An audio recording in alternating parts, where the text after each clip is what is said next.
কাঞ্চন দছৰে যে আপোনালোকক এনেকুৱা 2.5 কেজি 3 কেজি মানৰ এটা কেক বনাই দেখুৱাম হাঁহ কণীৰ। আহকচোন আমি ৰেচিপিটো আৰম্ভ কৰোঁ। নমস্কাৰ, মই প্ৰণতি দেৱী। কাঞ্চন দছৰেৰ পৰা আপোনালোকক পুনৰ ৱেলকাম জনাইছোঁ। আজি মই হাঁহ কণীৰে 8টা হাঁহ কণী লৈছোঁ, এটা কেক বনাম। আপোনালোকক মই যোগাৰখিনি এতিয়া দেখুৱাই ল'ম। এয়াচোন কেকৰ কাৰণে লৈছোঁ। এয়া হাঁহ কণী লৈছোঁ, 8টা লৈছোঁ হাঁহ কণী। আৰু এয়া লৈছোঁ ময়দা লৈছোঁ ইয়াত 3.5 কাপ। আৰু কাষ্টাৰ্ড ভেনিলা পাউডাৰটো লৈছোঁ আধা কাপ, টোটেল 4 কাপ আছে, মিলাই দিম। আৰু এইখিনি লৈছোঁ 2 কাপ চেনি, মানে গুড়ি কৰি লৈছোঁ চেনিটো মিক্সিত। এইখিনি লৈছোঁ গাখীৰ 1.5 কাপ আছে, লাগিলে আৰু দিব লাগিব, কিন্তু 1.5 কাপ গাখীৰ লৈ লৈছোঁ। আৰু এইখিনি লৈছোঁ কাজু, এনেকৈ দি দিম কেকত। আৰু এইখিনি ওপৰত দিবলৈ লৈছোঁ এনেকৈ ফালি ফালি। আৰু আপোনাৰ এতিয়া কেৰাহীত মই দিবলৈ, আৰু লগতে এইবোৰ ইনো লৈছোঁ। আজি মই ইনো দিম, বেকিং পাউডাৰ নিদিওঁ। আৰু বেকিং ছ'ডা দিম আৰু ভেনিলা এচেঞ্চ। এতিয়া মই প্ৰথম কেৰাহীত যিহেতু বনাম, কেৰাহীটো অকণ এইখিনি ঠিক কৰি লওঁ। ৰিফাইন তেল দি লৈছোঁ, ডাঠ কেৰাহী লৈছোঁ।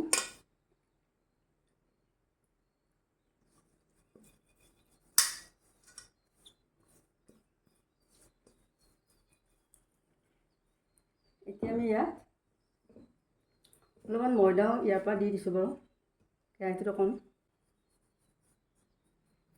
এতিয়া আমি এইখন পেপাৰ বহুৱাই দিছোঁ ইয়াত মাজত। এইখনতো আমি ৰিফাইন তেল অলপ দি দিম।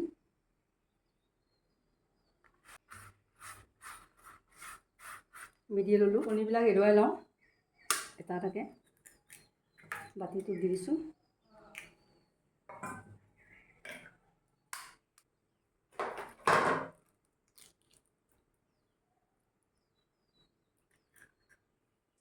এতিয়া আমি কণীখিনি ফেটি লওঁ।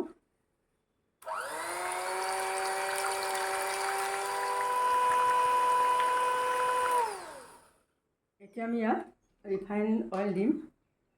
এয়া দিছোঁ 60 ml। এবাৰ দিছোঁ, 4টা কণীত 60 ml লাগিব, আৰু 4টাত 60 mlতে 120 ml লাগিব, মানে আধা কাপ লাগে। দি দিলোঁ। এতিয়া আমি ইয়াত চেনি দিম। এই 2 কাপ চেনি দিছোঁ, এইখিনি ইয়াত দিব লাগিব গোটেইখিনি। এতিয়া আমি এইখিনি ফেটি লৈছোঁ আৰু।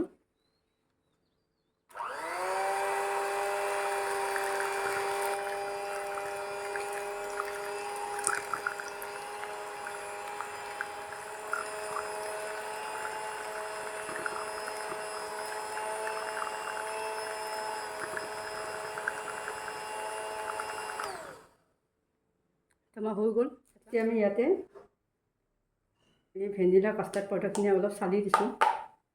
ময়দাখিনি চালা আছে, এইখিনি চালি লৈছোঁ। ইয়াৰ লগতে মই অলপ ছ'ডা দিছোঁ, এয়া আধা চামুচ। আৰু এইখিনি ইনো দিম।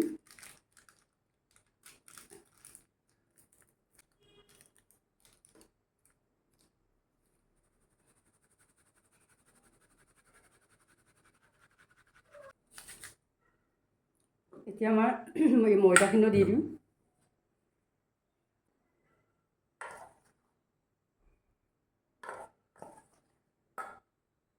প্ৰথম এইখিনি দি লৈছোঁ। এতিয়া আমি ইয়াত ভেনিলা এচেঞ্চ অলপ দি দিছোঁ। এতিয়া আমি অলপ অলপকৈ লাৰি দিওঁ। এইখিনি ময়দাও দি লওঁ, টোটেল গোটেই 4 কাপ দি দিলোঁ। এতিয়া আমি অলপ গাখীৰ ঢালি দিওঁ, কুহুমীয়া গাখীৰ আধা কাপমান দিলোঁ, পিছত লাগিলে দিম।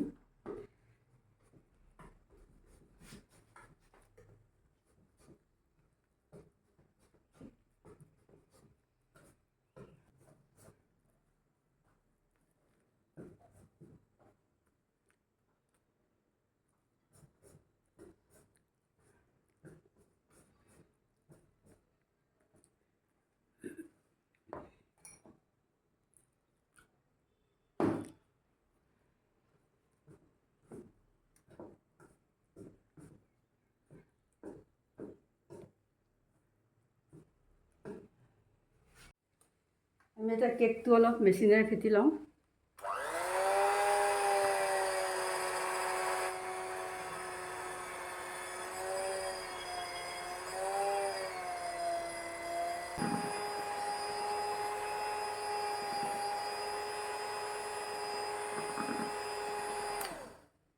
আমাৰ হৈ গ'ল চব ফটা। এতিয়া মই এইখিনি ফেটিলোঁ, জোখৰে হৈছে, একদম পাৰফেক্ট হৈছে। এতিয়া আমি ইয়াতে গাখীৰ 1 কাপে লাগিলে, আধা কাপ ৰৈ গ'ল, 1 কাপ গাখীৰে হৈ গ'ল।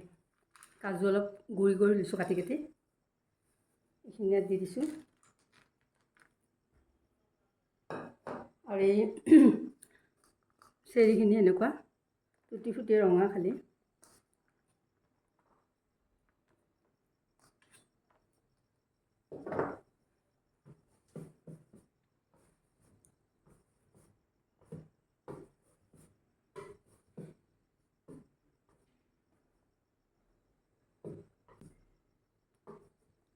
এতিয়া আমাৰ এইখিনি দিব পৰা হ'ল।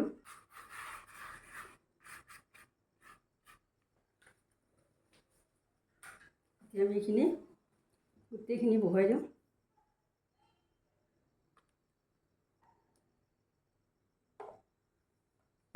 এইটোত বহাই দিলোঁ অকণ। এতিয়া আমি এই ৰঙা টুটি ফুটিখিনি দি দিছোঁ।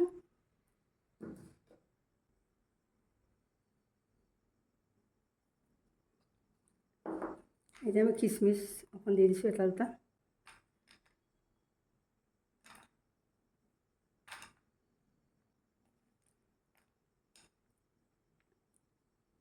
আমি এতিয়া এইখিনি গেছত বহাই দিওঁ। আমি জুইটো কমাই ৰাখিব লাগিব, ইমানত থ'ব লাগিব।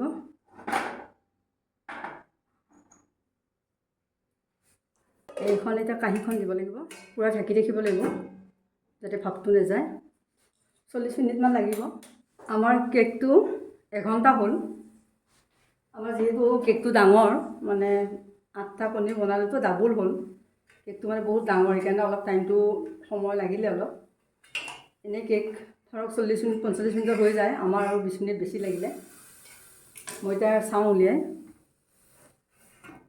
সেয়া চাওক কিমান পাৰফেক্ট হৈছে কেকটো। আমি এতিয়া এনেকৈ সিজিছে নে চাওঁ, এয়া চাওক কিমান ধুনীয়া হৈছে। এতিয়া আমাৰ এইটো হৈ গ'ল, আমি অফ কৰি দিছোঁ। আমি অলপ ঠাণ্ডা হ'লে কেকটো উলিয়াম।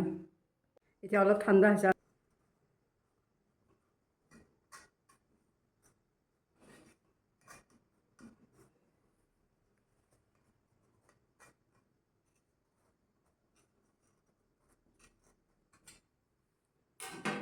চব লৰিছে, ওলাই আহিছে। এনেকৈ উলিয়াই দিব পাৰিম চব। এয়া কেক বনোৱা হৈ গ'ল। কেকটো কিজানি 2.5 কেজি মানৰ হ'ব নেকি, বহুত ৱেইট আছে আৰু বহুত ডাঙৰ হৈছে। চব কিমান পাৰফেক্ট হৈছে। আপোনালোকৰ যদি মোৰ বনোৱা প্ৰচেছটো ভাল লাগিছে, তেতিয়াহ'লে প্লিজ চেনেলটো লাইক, শ্বেয়াৰ, কমেণ্ট কৰিব আৰু চেনেলটো ছাবস্ক্ৰাইব কৰি ল'ব, বেল আইকনটো টিপি দিব। তেতিয়া আগলৈ যিবিলাক মই ভিডিঅ' এনেকুৱা ৰেচিপি বনাম আপোনালোকে পাই যাব। Thank U.